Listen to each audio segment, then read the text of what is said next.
कारण एवढा मोठा अधिकार त्या ज्ञानोबरांचा, म्हणून ज्ञानोबरांच्या संदर्भात वर्णन करताना तुकोबरा म्हणतात, जयाची द्वारी सोन्याचा पिंपळ, त्यांच्या द्वारामध्ये सोन्याचा पिंपळ.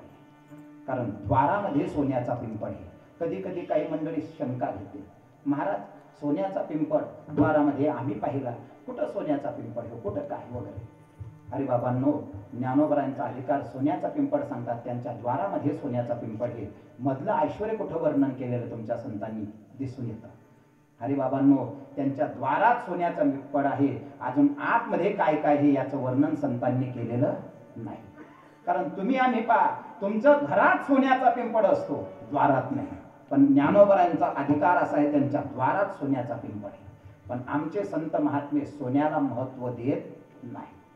कसं महत्व देत नाही याच्या संदर्भात आख्यायिका सांगतो, म्हणजे तुमच्या ध्यानात या. राका, वंका आणि वंका हरिजन समाजातले 3 संत होते. वंका ही त्यांची मुलगी होती. एके दिवशी वंका त्या ठिकाणी धुणं भांडी करण्यासाठी, कपडे धुण्यासाठी चंद्रभागेवर गेली. नामदेवरायांची कन्या सुद्धा त्या ठिकाणी चंद्रभागेवर कपडे धुण्यासाठी आली.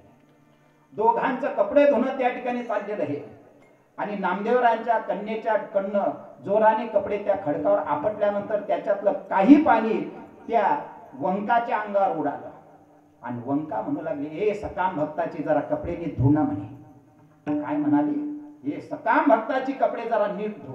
असं म्हटल्यामुळे नामदेवरायांच्या कन्येला थोडंसं वाईट वाटलं आणि घरी आल्यानंतर म्हणू लागली, म्हणे बाबा मला ती अमुक अमुकची मुलगी सकाम भक्ताची म्हणाली. नामदेवरायांनी वाईट वाटलं. नामदेवराय पांडुरंगाकडे गेले, परमात्म्याला म्हणू लागले, परमात्मा राका, वंका आणि बंका, त्या राकाची मुलगी मला सकाम भक्ताची म्हणाली. परमात्मा म्हणू लागले, नामा राकाची मुलगी जे बोलते ते 50% पर्यंत खरंच आहे म्हणे. म्हणे देवा तू सुद्धा त्यांची बाजू घेतो, म्हणे तुला अधिकार पाहायचा का. म्हणे हो. मी चाल त्यांची परीक्षा घेऊ. गेले दोघे परीक्षासाठी. देव भगवंतही आणि नामदेवराय एका जंगलात लपून राहिले. तिकडे मोडी घेण्यासाठी 3घेही जण गेलेले होते, राका, वंका, वंका. भगवान परमात्म्याने सोन्याचं सुंदर असं कडं त्या ठिकाणी निर्माण केलं. जवळजवळ अर्धा किलोच्या आसपास असेल ते कडं त्या ठिकाणी ठेवलं आणि तिकडून राका पहिल्यांदा आला.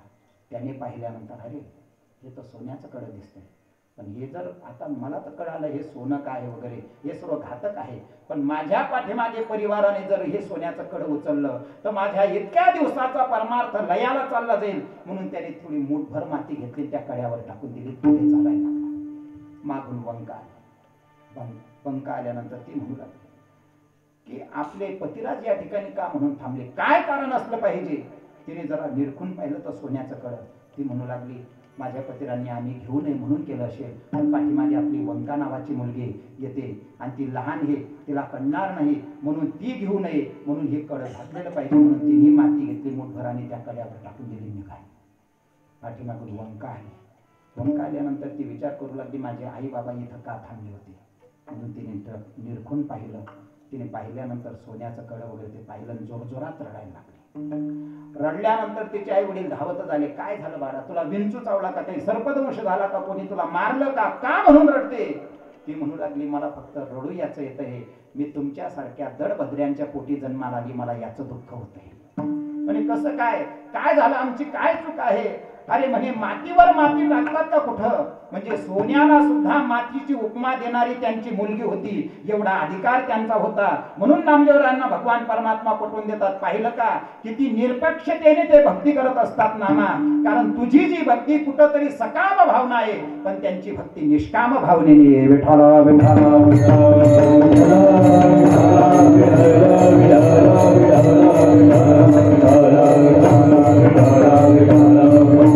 तसे जडोजी आणि मडोजी नावाचे पंढरपुरातले देवाचे फार मोठे आवडते भक्त होते. एके दिवशी पेशवाने ठरवलं, बाजीराव पेशवाने, पंढरपुरामध्ये आपण अन्नछत्र घातलं पाहिजे. म्हणून चातुर्मासामध्ये अन्नछत्र घालण्यासाठी बाजीराव पेशवा त्या ठिकाणी आलेला आहे आणि अन्नछत्र त्याने प्रारंभ केलेले आहे. पेशवा म्हणतात त्या ठिकाणच्या कार्यकर्त्यांना, सर्वजण आले ना पंढरपुरातले जेवायला. हो महाराज, सर्वजण आले जेवायला, फक्त 2 भाऊ सोडून. अरे आपण त्यांना दक्षिणा द्या, दक्षिणा देऊन बोलून घेऊ ना. म्हणजे महाराज ते दक्षिणा दिली, तुम्ही त्यांच्याजवळ सोन्याचा ढीग जरी लावला ना तरी ते येणार नाही. फार निरपेक्ष ते आहे, ते या ठिकाणी येऊ शकत नाही आणि कोणाचंही अन्न ग्रहण करत नाही. आणि आपलं धर्मशास्त्र तेच सांगतं, माणसाने कोणाचेही अन्न ग्रहण करू नये, परान्न माणसाने कदापि खाऊ नये, आणि परान्न खाण्याचा योग आला तर 3 वेळा काशीना गायत्री मंत्राचा उच्चार केल्याशिवाय परान्न खाऊ नये, आणि जर परान्न खाल्लं तर त्याचा दोष तुम्हाला कधीही सुटू शकत नाही. विठाला विठाला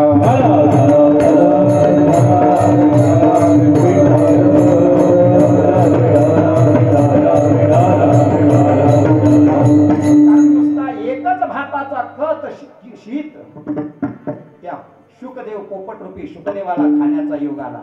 परिणाम काय झाला, 7 दिवस पर्यंत भागवत त्या ठिकाणी सांगावं लागलं. म्हणून परान्न खाण्याचा फार मोठा दोष असतो, म्हणून जोडोजी मडोजी त्या ठिकाणी गेले नाही, ते पोहोचले नाही. म्हणून त्या ठिकाणी पेशवाला वाटलं आपण त्यांचा अधिकार पाहूया. म्हणून रात्री जोडोजी मडोजी ज्या ठिकाणी झोपलेले होते त्यांच्या पायतानाजवळ सुवर्ण मोहरा आणल्या, त्यांच्या पायतानाजवळ तिथं पायाजवळ खाली टाकून दिल्या. जोडोजी उठला, उठल्यानंतर त्याच्या पाय बरोबर सुवर्ण मोहरांवरच पडला. त्याने जोराने आरोळी मारली. त्या ठिकाणी मडोजी झोपलेला तो लगेच उठला. काय झालं? अरे अरे माझा घाणीने पाय भरला म्हणे. घाणीने पाय म्हणजे हे जा तिकडे, त्या जरा खापरी आण म्हणे, इथं कोणीतरी घाण करून गेले, लोकांना डोकं सुद्धा नाही कुठं घाण टाकावी, खुशाल आपल्या घरात घाण टाकून गेले म्हणे. आणि तिकडून मडोजीने खरोखर खापरी आणली आणि त्या खापरीमध्ये त्या सुवर्ण मोहरा भरायचे आणि उकिरड्यावर जाऊन टाकायचे. हे प्रत्यक्ष बाजीराव पेशवा पाहत होता. असे संत महात्मे ते संत महात्मे सोन्याला कधीच महत्व देत नाही. म्हणून तुकोबारांनी त्या ज्ञानोबारांच्या घरातलं वर्णन करताना संत महात्मे सोन्याला महत्व देत नाही म्हणून त्याला दाराशी ठेवलं, बाहेर ठेवलं, आतमध्ये ठेवलं नाही. हा अधिकार त्या ठिकाणी बोलून जातात. विठाला विठाला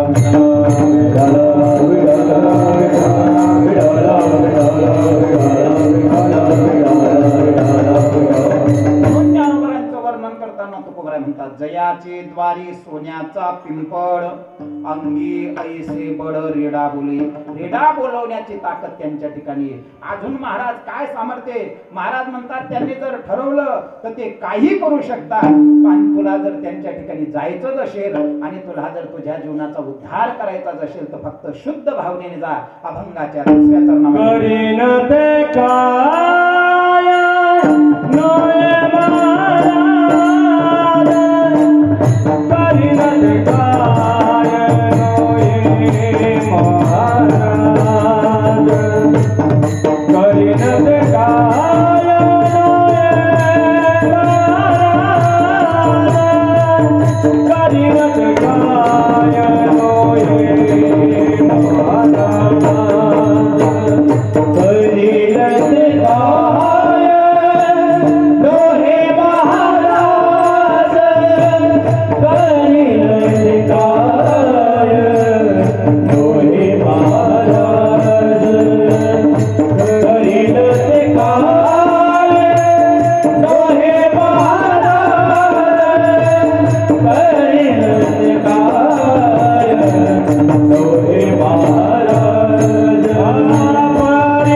त्यांचं लौकिक सामर्थ्य तेवढंच आहे आणि अलौकिक सामर्थ्य तेवढे। लौकिक सामर्थ्य म्हणजे भिंत चालवणं, रेड्याच्या मुखातून वेद बोलवणं, त्या ठिकाणी मेलेल्या माणसाला जिवंत करणं, पाठीवर मांडे भासणं, हे सर्व लौकिक सामर्थ्य आहे। आणि अलौकिक सामर्थ्याचा विचार जर करायचा म्हटला तर तुमच्या आमच्यासाठी सर्वात सुलभ असणारा हरिपाठाची निर्मिती करणं हे अलौकिक सामर्थ्य आहे। गीतेसारख्या श्रीमद भगवद्गीतेसारख्या ग्रंथावर त्या ठिकाणी टीका तयार करणं, ज्ञानेश्वरीसारखा अद्वितीय ग्रंथ निर्माण करणं अलौकिक सामर्थ्य हे। एवढंच नाही, गाथा अभंग गाथा निर्माण करणं अलौकिक सामर्थ्य। अशा पद्धतीचं ज्ञानोबरायांचं लौकिक आणि अमर्त्य अलौकिक अशी दोघही पद्धतीचं सामर्थ्य त्यांनी जर ठरवलं तर ते काही करू शकतात। फक्त हे बाबा हे धरण्या कर्या तू त्यांच्याकडनं आला ना, तू त्यांच्याजवळ फक्त शुद्ध भावनेने राहिला पाहिजे असता तर तुझं सर्व कार्य त्यांनी यथासांग पूर्ण केलं असतं। विठोबा रखुमाई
झालेली सेवा क्षेत्रामध्ये ज्या गुरुदेवांकडे 4 वर्षाचं अध्ययन झालं त्या वारकरी शिक्षण संस्थेतील सर्व गुरुदेवांच्या चरणारविंद ही कीर्तन सेवा समर्पित करतो।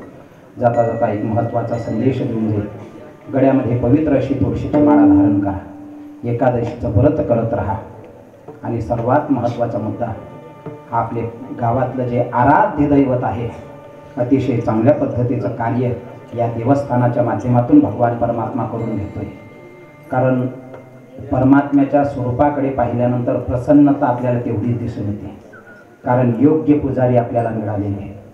मोठ्या अंतकरणापासून त्या पांडुरंगाची सेवा आपण ग्रामस्थ त्या ठिकाणी मोठ्या प्रेमाने करत आहात, म्हणून परमात्म्याच्या चेहऱ्यावरचं तेज आपल्याला त्या ठिकाणी बोलून दिसतं। मंदिरात गेल्यानंतर समाधानता आपल्याला सहज प्राप्त होते। प्रत्येक समाजाच्या संतांना त्या ठिकाणी आपण जागा दिलेली आहे, म्हणून तेही कार्य, कारण अनेक ठिकाणी देवस्थान आहेत, हे जे देवस्थान आहे सर्व समाजाच्या लोकांना प्राधान्य देणारं देवस्थान जर कोणतं असेल तर आपलं विठ्ठल मंदिर आहे। याच्यात असं नाही की अमुकच जातीचे हे लोक ते वगैरे, हा प्रकार या ठिकाणी आज अजिबात आपण दिसून दिलेला नाही। अतिशय चांगल्या पद्धतीने तुम्ही मंडळी कार्य करत आहात आणि फार जुन्या पद्धतीचं या मंदिराची देवस्थानाची स्थापना आहे आणि अतिशय योग्य पद्धतीने रजिस्ट्रेशन केलेली ही संस्था आहे। कारण याच्यात एकही रुपया 25 पैसा सुद्धा इकडे तिकडे करता येत नाही, त्याचं सुद्धा बिल आणावं लागतं। म्हणून इतक्या कठीणतेने ही मंडळी सर्व मोठ्या प्रेमाने ही संस्था सांभाळत आहे। म्हणून इतक्या चांगल्या पद्धतीने ही मंडळी जर संस्था सांभाळते तर आपण त्या सर्व मंडळींना पांडुरंगाला एकच विनंती करूया की हे पांडुरंग परमात्मा, ही जेवढी मांदियाळी तुमच्याजवळ आहे, जेवढी मंडळी ही मोठ्या प्रेमाने ही विश्वस्त मंडळी पांडुरंगा तुमची सेवा करते, या मंडळींना दीर्घायुष्य प्राप्त होऊ दे आणि यांच्याकडनं अशीच निष्कामतेने मोठ्या प्रेमाने त्यांच्याकडनं सेवा करून घे, एवढीच पांडुरंगाच्या चरणारविंदी प्रार्थना करूया. आणि दुसरी महत्त्वाची गोष्ट अशी आहे की योग्य पद्धतीचं मार्गदर्शन आहे, चांगले म्हणणारे आहेत. आणि या मंदिरातली दुसरी आख्यायिका अशी आहे, अनेक मुलांना हरिपाठाच्या माध्यमातून टाळ वाजवणं म्हणणं हे घडवणारं देवस्थान जर कोणतं असेल तर आपलं विठ्ठल मंदिर आहे. म्हणून या मंदिराच्या माध्यमातून येणाऱ्या तरुण पिढीला सुद्धा चांगले संस्कार लागत आहेत. तरुण पिढीला संस्कार लागले, त्यांनी ते माळकरी झाले, आपोआप त्यांच्या आई वडिलांना वाटतं की आमचा मुलगा कसा टाळ घेऊन उभा राहतोय. त्यांना सुद्धा वाटेल की आता इथून पुढे आपण वाईट गोष्टी करतो या सोडल्या पाहिजे. म्हणून त्यांच्या मुलांकडे पाहिल्यानंतर ते माता पिता सुद्धा त्या ठिकाणी निर्व्यसनी होतात, ते सुद्धा शाकाहारी होतात, ते सुद्धा गळ्यामध्ये माळा टाकतात आणि ते सुद्धा आपल्या विठ्ठल मंदिर देवस्थानाशी जोडून येत आहेत. अतिशय चांगल्या पद्धतीचं कार्य आपण कापडणे ग्रामस्थामध्ये या विठ्ठल मंदिराच्या माध्यमातून करत आहात. भगवान परमात्म्याला एकच विनंती करूया की हे परमात्मा, आमच्यातले जे वितुष्ट असतील, जे काही गोष्टी असतील त्या सर्व बाजूला ठेवून आम्ही इथून पुढे जोमाने या पांडुरंगाची अंतःकरणापासून सेवा करत राहू, एवढीच पांडुरंगाच्या चरणारविंदी प्रार्थना करूया. आणि माझ्या वाणीला या ठिकाणी विराम देतो.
Ah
पुण्य पावन नगरीमध्ये चालत असतात आपल्याला